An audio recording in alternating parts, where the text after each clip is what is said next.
عليك الصلاة عليك الصلاة عليك الصلاة عليك الصلاة عليك الصلاة عليك الصلاة عليك الصلاة. الحمد لله رب العالمين والصلاة والسلام على سيدنا محمد وعلى آله وصحبه أجمعين أما بعد. அன்புக்குரிய சகோதரர்களே, சகோதரிகளே, தாய்மார்களே, அல்லாஹு தஆலா எங்களை படைத்து எங்களுக்கு ஒரு குறுகிய ஒரு வாழ்க்கையை தந்திருக்கிறார். இந்த வாழ்க்கையை பார்த்தோம் என்றால் ஒருவருடைய தேவையை இன்னொருவரின் மூலமாக பூர்த்தி செய்யக்கூடிய ஒரு ஏற்பாடை அல்லாஹ் உலகத்தில் செய்திருக்கிறார். பாருங்கள், ஒரு மனிதர் பணம் உழைக்கணும் என்றால் அவர் பொருட்களை வாங்குவதற்கு இன்னொருவருடைய உதவியை தேட வேண்டியிருக்கிறார். ஒரு ஹாதிம் வேலையாளி ஒரு பஸ்ஸுடைய தேவையின் பக்கம் இருக்கிறார். ஒரு ஏழை ஒரு பணக்காரின் பக்கம் தேவையுள்ளவனாக இருக்கிறான். இப்படி அல்லாஹ் ஒருவருடைய தேவையை இன்னொருவரின் மூலமாக பூர்த்தி செய்ய வைக்கிறான். ஒரு ஏழையுடைய தேவையை ஒரு பணக்காரனின் மூலமாக, ஒரு ஹாதிம் வேலையாளியுடைய தேவையை ஒரு பொஸ்ஸின் மூலமாக, பிள்ளைகளுடைய தேவைகளை ஆசிரியர்களின் மூலமாக, தந்தை தாய்மார்களின் மூலமாக அல்லாஹ் நிறைவு செய்கிறான்.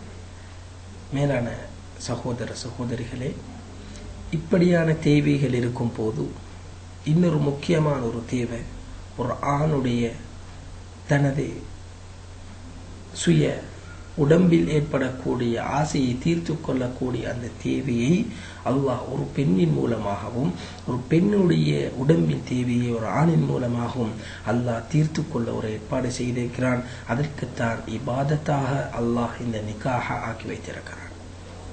மேலான சகோதரர்களே, தாய்மார்களே, இந்த நிக்காஹ் என்ற பகுதி நபி ஸல்லல்லாஹு அலைஹி வஸல்லம் அவர்கள் மாத்திரமல்ல, முன்னால் வந்த நபிமார்கள் அவர்களுடைய வழிமுறையாக சுன்னத்தாக இருக்கிறது.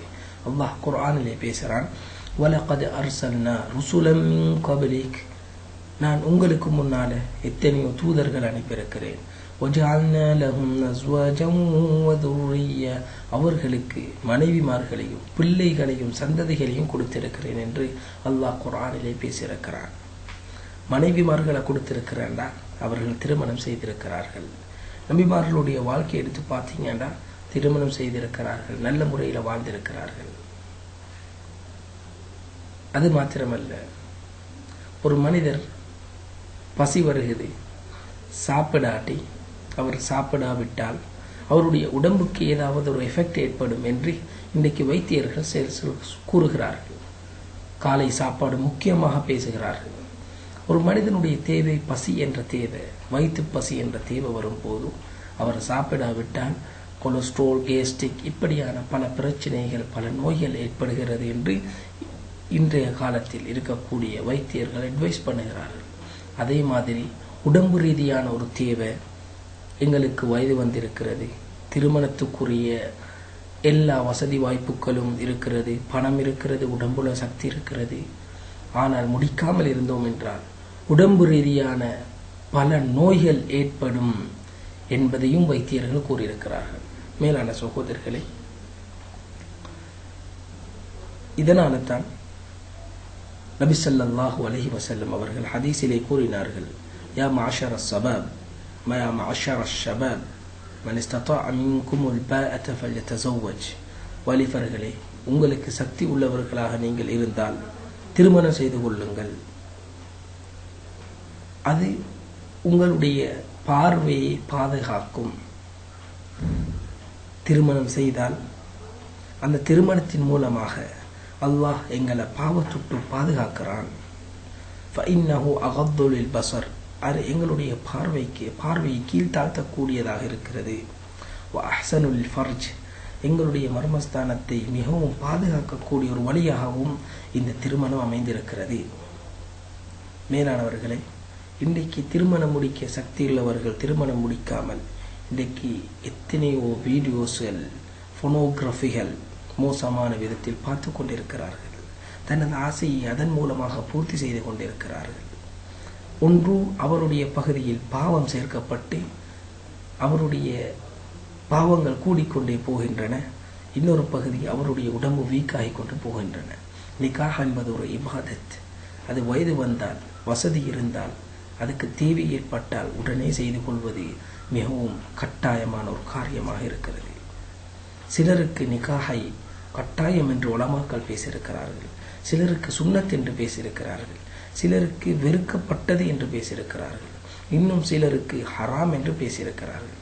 மேலானவர்களே, எங்களுக்கு உடம்புல சக்தி, பண சக்தி இருக்கிறதா, வசதி வாய்ப்புகள் இருக்கிறதா, எங்களுக்கு திருமண தேவை இருக்கிறதா, நாங்கள் திருமணம் செய்து கொள்வது கட்டாயமான ஒரு விடயமாக இருக்கிறது.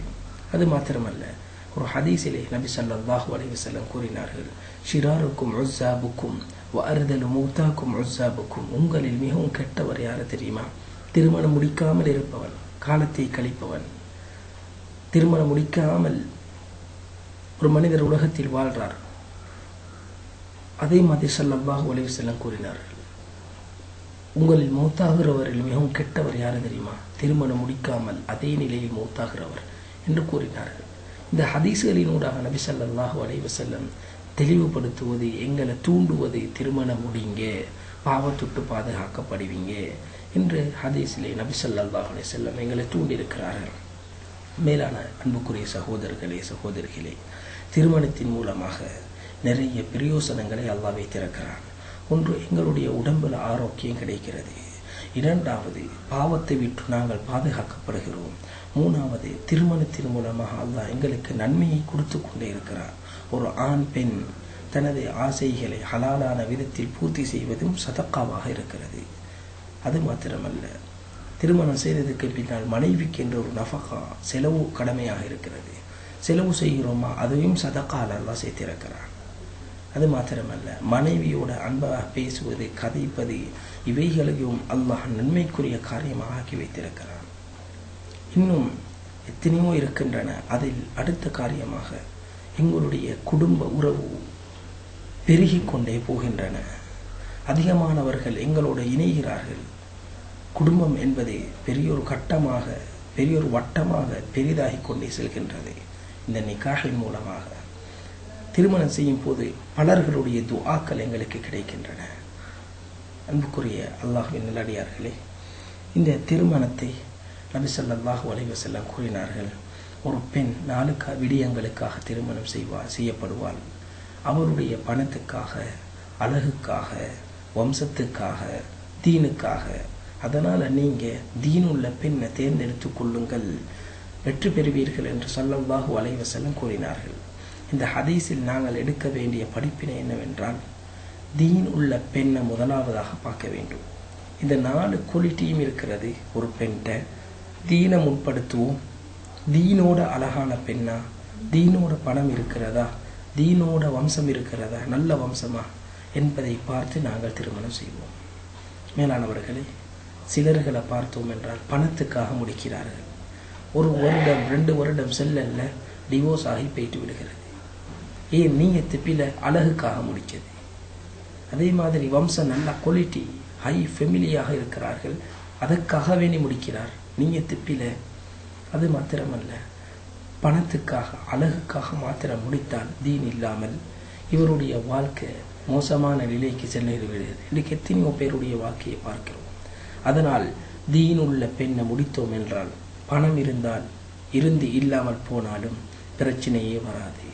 தீனுள்ள பெண், தீனுக்காக வேண்டி நீயத்தை தீனுள்ள பெண்ணாக முடிக்கணும் என்று இருந்தால், முடித்தோம் என்றால் அவள்கிட்ட வசதி வாய்ப்புகள் இருந்து இல்லாமல் போனா, அழகு இருந்து இல்லாமல் போனா, வம்சம் இருந்து இல்லாமல் போனா எந்த பிரச்சனையும் எங்களுக்கு வராது, கவலையும் வரமாட்டாது, சந்தோஷமாக நாங்கள் வாழ்வோம்.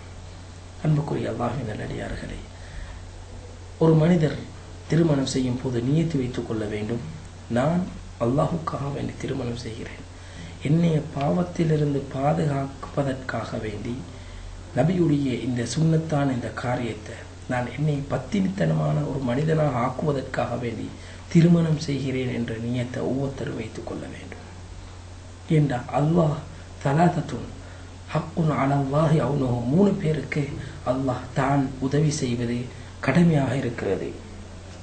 அதில் ஒருவர் தான் யார் பத்தினித்தனத்துக்காக தன்னை பாவத்திலிருந்து பாதுகாத்து கொள்ளணும் என்ற நியத்தோட திருமணம் ஹலாலான விதத்தில் திருமணத்தை செய்து கொள்கிறாரோ அவருக்கும் அல்லாஹ் உதவி செய்வது கடமை என்று ஸல்லல்லாஹு அலைஹி வஸல்லம் பேசினார்கள். அன்புக்குரிய அல்லாஹ்வின் நல்லடியார்களே, அது மாத்திரமல்ல, எத்தனையோ ஹதீஸ்களினூடாக குர்ஆனுடைய வசனத்தின் மூலமாக திருமணத்தை பற்றி இஸ்லாம் வலியுறுத்தி இருக்கிறது. இந்த நிக்காஹின் மூலமாக துன்யாவுடைய 3 நோக்கங்கள் இருக்கின்றன. அதில் ஒன்று எங்களுடைய இந்த தண்ணீரை ஹலாலாக வெளியாக்குதல், உடம்பிலிருந்து வெளியாகக்கூடிய தண்ணீரை ஹலாலாக விதத்தில் வெளியாக்குதல். 2வது எங்களுடைய உடம்புக்கு தேவையான இன்பத்தை அடைந்து கொள்ளுதல். 3வது பிள்ளைகளை பெற்றுக்கொள்ளுதல். பிள்ளைகளை பெற்று சாலிகான விதத்தில் வளர்த்தோம் என்றால் நாங்கள் மௌத்தாகினாலும் அவர்களுடைய துஆ, அவர்கள் செய்யக்கூடிய அமல்கள் எங்களுடைய கபருக்கு வந்து கொண்டிருக்கும். இந்த வழிதான் இந்த நிக்காஹாக இருக்கிறது. 2வது இந்த நிக்காஹின் மூலமாக அடிப்படை நோக்கம் தன்னை பாவத்திலிருந்து பாதுகாத்துக் கொள்வது, சந்ததிகள் உருவாக்குறது என்ற நியத்தை வைத்துக் கொள்ள வேண்டும். அன்புக்குரிய அல்லாஹ்வின் நல்லடியார்களே, நபி ஸல்லல்லாஹு அலைஹி வஸல்லம் அவர்கள் ஒரு ஹதீஸிலே கூறினார்கள், உங்களுடைய பிள்ளைகளை அவருடைய பணத்துக்காக வேண்டி திருமணம் செஞ்சு வைக்க வேண்டாம். ஏனென்றால் பணத்துக்காக வேண்டி திருமணம் செஞ்சு வச்சீர்கள் என்றால் அந்த பணமே அவர்களை இல்லாமலாக்கிவிடும். உங்களுடைய பிள்ளைகளை அவர்களின் அழகுக்காக வேண்டி நீங்கள் திருமணம் செஞ்சு வைக்க வேண்டாம். ஏனென்றால் அவர்களுடைய அந்த அழகுதான் அந்த பிள்ளைகளை பாழாக்கிவிடும். என்றாலும் நீங்கள் உங்களுடைய பெண் பிள்ளைகளை திருமணம் செய்து வையுங்கள் தீனுக்காக வேண்டி. உங்களுடைய பெண்கிட்ட தீனை படிச்சு கொடுங்க, பெண் பிள்ளைகள்கிட்ட தீன மார்க்கத்தை படிச்சு கொடுங்க. ஹதீஸ்ல வருகிறது, நபி ஸல்லல்லாஹு அலைஹி வஸல்லம் கூறினார்கள், உம்மத்தில் இருக்கக்கூடிய ஒரு கருப்பு நிற ஒரு பெண், அவள்கிட்ட தீன் இருந்தால் அவள் தான் சிறந்தவள் என்று ஸல்லல்லாஹு அலைஹி வஸல்லம் கூறினார்கள். அதனால தீனம் உட்படுத்தப்பட வேண்டும். ஆனால் இன்று நடக்கக்கூடிய திருமணங்களை பார்த்தால் ஆரம்பத்திலிருந்து கடைசி வரை ஃபெமிலியில் இருக்கக்கூடிய அனைவரும் பார்ப்பது பணம் இருக்கிறதா. மாப்பிள்ளையை பார்க்கக்கூடியவர்கள் பார்ப்பார்கள், மாப்பிள்ளை என்ன ஜாப் செய்கிறது, ஒரு சிறிய ஒரு தொழில் செய்கிறார், ஹலாலான தொழிலாக இருக்கும். ஆனால் இவர்கள் அவரை விருப்பப்படுவதில்லை. ஆனால் வெளிநாட்டு மாப்பிள்ளை என்றால் அவன் ஹராத்த உழைச்சாலும் அவனுக்கு எங்களுடைய பெண்களை கொடுக்க எத்தனையோ பேர் முன்வருகிறார்கள். இது தவறான ஒரு காரியமாக இருக்கிறது. அன்புக்குரிய சகோதர சகோதரிகளே, இது மாத்திரமல்ல, இன்றைக்கு எத்தனையோ பேர் பெண்களை பார்ப்பது அழக மாத்திரம். குடும்பங்களும் அந்த பெண் அழகா, பெண் அழகாக இருக்கிறாளா என்ற சைடைத்தான் பார்க்கிறார்கள். பெண்ட வசதி இருக்கிறதா, பெண்ணுக்கு எத்தனை நாணமார்கள் சகோதர சகோதரிகள் இருக்கிறார்கள், அந்த பெண்ணுக்கு கீழே சகோதரிகள் 2-3 பேர் இருந்தால் தனது பிள்ளையை கொடுக்கிறதுக்கு தயங்குகிறார்கள். ஏன்? இவருக்கு அவருடைய பொறுப்புகள் வந்துவிடும் என்று. ஆனால் சகோதரர்கள் மாத்திரம் இருந்தால் உடனடியாக அந்த திருமணத்துக்குரிய ஏற்பாடுகளை செய்கிறார்கள். ஏன்? அங்கிருந்து இவர்களுக்கு உதவி வரும் என்று. மேலான சகோதரிகளை, நீயத்து பிழையாக கூடாது. தீன் உள்ள ஒரு பெண்ணை திருமணம் செஞ்சு வைக்க வேண்டும், நல்ல சந்ததிகள் உருவார்கள்.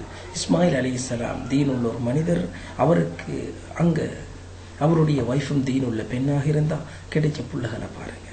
அதைக்கு முன்னால் பாருங்க, இப்ராஹிம் அலைஹிஸ்ஸலாம், ஹாஜர், அதே மாதிரி சாரா, இவர்களுடைய வாழ்க்கையை பார்த்தா இப்ராஹிம் நபி நல்ல மனிதராக இருந்தார், வந்த மனைவி நல்ல தீனுள்ள பெண்ணாக இருந்துச்சு, கிடைச்ச பிள்ளைகள் சாலிஹானவர்கள். அதனால கணவனும் மனைவியும் 2 பேரும் தீனுள்ளவர்களாக இருந்தால் அங்கே எந்த பிரச்சனையும் வராது. கிடைக்கக்கூடிய பிள்ளைகளை சாலிஹான குழந்தைகளா அல்லாஹ் ஆக்கி விடுகிறான். அது மாத்திரமல்ல, ஒரு பேரண்ட்ஸ், பெற்றோர்கள், ஒரு பேரண்ட்ஸ் இருக்கிறார், தனது பிள்ளைகளை திருமணம் செஞ்சு வைக்கல, வயது வந்திக்குது, உழைச்சித்தா என்று 30 வயதாக வைத்திருக்கிறார். அந்த புள்ள பாவத்துக்கு போனான் என்றால், விபச்சாரத்துக்கு போனான் அல்லது ஒரு பாவத்தை விடயத்தை செய்ய போனான் என்றால் அந்த பாவத்துக்குரிய குற்றம் அனைத்தும் பேரண்ட்ஸுக்கு வந்துவிடும். ஏன்? திருமணம் முடிக்க வயதிருந்தும் திருமணம் முடிச்சு வைக்கவில்லை. அந்த தவறை ஸல்லல்லாஹு அலைஹி வஸல்லம் ஹதீஸ்லே கூறினார்கள், வயது வந்தும் தனது பிள்ளைகளை, ஒரு பிள்ளை பிறந்தால் நல்ல பெயர் வைக்கட்டும், பிறகு நல்ல தர்பியத் கொடுக்கட்டும், பருவ வயதை அடைந்தால் நிக்காஹ் பண்ணி வைக்கட்டும். நிக்காஹ் பண்ணி வைக்காட்டி அந்த புள்ள செய்யக்கூடிய பாவம் அப்படியே பேரண்ட்ஸுக்கு திருப்பப்படும். அன்புக்குரிய பெற்றோர்களே, எங்களுடைய பிள்ளைகளுக்கு வயது வந்த திருமணம் செஞ்சு வைக்க வேண்டும். அன்புக்குரிய சகோதர சகோதரிகளே, ஸல்லல்லாஹு அலைஹி வஸல்லம் ஒரு ஹதீஸ்லே கூறினார்கள், நிக்காஹ் செய்து கொடுக்கும் போது அதுல பரக்கத் இருக்க வேண்டும் என்றால் உங்களுடைய நிக்காஹ் சிறியதாக இருக்க வேண்டும். இன்ன அஅதமன் நிக்காஹி பரக்கத்தன் ஐஸருஹா முஅனத்தன், செலவுகள் எதிலே லேசாக இருக்கிறதோ அப்படியான நிக்காஹிலே அல்லாஹ் பரக்கத் செய்கிறான். ஆனால் இன்றைக்கு முஸ்லிம்களாக இருக்கக்கூடிய நாங்கள் வீண் விரயம் செய்கிறோம். சாப்பாடு போடுகிறோம், 1000 சஹன், 500 சஹன், 600 சஹன். வீண் விரயத்தில் கூடுதலாக எத்தனையோ அந்த நாளில் இருக்க வேண்டிய அந்த சனத்தொகையை பார்த்தோம் என்றால் அனைவருக்கும் சொல்லி திருமணம் செய்கிறார்கள். ஆனால் நபி அவர்கள் சொன்ன ஹதீஸை பாருங்க, பரக்கத்துள்ள நிக்காஹ் சிறிய செலவு போகக்கூடிய நிக்காக இருக்கும். ஆனால் இன்றைக்கு பார்த்தால் சிலர்கள் ஒரு கடன் பட்டு திருமணத்தை செஞ்சு வைக்கிறார் தனது பிள்ளைக்கு. அவருடைய திருமணம் முடிந்ததுக்கு பின்னால் அந்த கடனை கழிக்கக்கூடிய வழி இல்லாமல் கஷ்டப்பட்டு கொண்டிருக்கிறார். வலைக்கும் சலாம். சரி போ. கஷ்டப்பட்டு கொண்டு அன்புக்குரிய சகோதர சகோதரிகளே, எத்தனையோ பேருடைய நிக்காக பாருங்க, இன்றைக்கு நிக்காஹ் பண்ணி வைக்கிறார்கள். கடன் எடுத்து ஒவ்வொரு கடைக்கு மந்தி 6 கடைகளுக்கு கடனாக இருக்குது. எல்லாத்தையும் நிக்காஹ் முடிஞ்சு தாரேன், திருமணம் முடிச்சு தாரேன் என்று கடன் எடுக்கிறாரு. ஆனால் திருமணத்தை புள்ளைக்கு முடிச்சு வச்சதுக்கு பின்னால கடன் தலைக்கு மேல ஏறி இவர் கடனை கழிக்காத நிலையில சில வேளை வஃபாத் வந்தா அது மோசமான நிலையில மரணமாக இருக்கும். அதனால் அன்புக்குரியவர்களே, லேசான முறையில இந்த திருமணங்களை செஞ்சு வைக்க வேண்டும். அது மாத்திரமல்ல, வீண் விரயம் என்பது அதுல பாருங்க, சாப்பாடு என்ற வீண் விரயம் வருகிறது. அது மாத்திரமல்ல, திருமணம் நடக்கக்கூடிய அந்த கட்டத்துல பாத்தீங்கன்னா எத்தனை பேருக்கு வீண் விரயம், மருந்தோடி கல்யாணம் என்று ஒரு கல்யாணம், அதுக்கு செலவு. அது மாத்திரமல்ல, தட்டு பரிமாறக்கூடிய ஒரு செயல் இருக்கிறது. இது மார்க்கத்தில் நபி ஸல்லல்லாஹு அலைஹி வஸல்லம் கூட இது செய்யல. ஆனால் இன்றைக்கு எத்தனையோ பேர் தட்டுகளை பரிமாறுகிறார்கள். எத்தனையோ வகையான பழங்களை வைத்து தட்டுகளை பரிமாறுகிறார்கள். பல்லாயிரக்கணக்கான செலவுகளை செய்து அந்த தட்டுகள் பரிமாறப்படுகிறது. மாப்பிள்ளை வீட்டிலிருந்து பெண் வீட்டுக்கு, பெண் வீட்டிலிருந்து மாப்பிள்ளை வீட்டுக்கு என்று அதே மாதிரி எத்தனை உடுப்பு வகைகள் பரிமாறப்படுகிறது. இது வீண் விரயத்தில் சேர்க்கிறார்கள். இன்னல்லாஹ லா யுஹிப்புல் முஸ்ரிஃபீன், அல்லாஹ் வீண் விரயம் செய்கிறவங்களை விரும்ப மாட்டான். இப்படியாக வீண் விரயம் செய்து திருமணம் நடக்கிறதே, இதில் அல்லாஹ் பரக்கத்தை வச்சில்லை. ஏன்னா வீண் விரயம் செய்யக்கூடிய தன்மை ஷைத்தானுடைய தன்மை, அது ஷைத்தான் போடக்கூடிய தன்மை. அந்த வீண் விரயம் செய்கிறவங்கள்ட்ட உண்மையான ஈமான் இருக்க மாட்டாது. அதனால் அவர்கள் அவ்வளவு செலவு செய்து அந்த திருமணத்தை செய்கிறார்கள். அன்புக்குரிய அல்லாஹ்வின் நல்லடியார்களே, சகோதர சகோதரிகளே, நாங்கள் ஒரு திருமணத்தை எங்களோட பிள்ளைகளுக்கு செய்து வைக்கிறோமா, செலவுகளை குறைத்து நல்ல முறையில் அழகான முறையில் துஆவோட பள்ளியில் எல்லா ஏற்பாடையும் செய்து எங்களுடைய பிள்ளைகளுக்கு திருமணம் செஞ்சு வைக்க வேண்டும். அப்படி இல்லாட்டி வயது வந்து பிள்ளைகள் பாவத்தில் ஈடுபட்ட அந்த பெற்றோர்கள் தான் அதுக்கு பொறுப்புதாரியாக இருப்பார்கள். அதனால இந்த நிக்காஹுடைய பகுதி எங்களை பாவத்திலிருந்து பாதுகாக்கக்கூடிய ஒரு பகுதியாக இருக்குது, ஒரு இபாதத்தாக இருக்குது, நபிமார்களுடைய ஒரு சுன்னத்தாக இருக்குது, சந்ததிகளை பெருக்கக்கூடிய ஒரு வழியாக இருக்குது, எங்களை பாவத்துட்டு கண்ணை பாதுகாக்கக்கூடிய, எங்களுடைய மர்மஸ்தானத்தை பாதுகாக்கக்கூடிய ஒரு முக்கியமான ஒரு இபாதத்தாக அல்லாஹ் இந்த நிக்காஹ வைத்திருக்கிறார். அதனால இந்த நிக்காஹுடைய விடயத்தில் நாங்கள் எல்லாரும் கவனம் செலுத்துவோம். இஸ்லாம் சொல்லக்கூடிய விதத்தில் இந்த நிக்காஹல நாங்களும் செய்வோம், எங்களுடைய பிள்ளைகளுக்கும் செய்து வைக்க எல்லாம் வல்ல அல்லாஹ் நம் அனைவருக்கும் தௌஃபீக் புரிவானாக. வ ஆகிரு தஅவானா அல்ஹம்துலில்லாஹி ரப்பில் ஆலமீன்.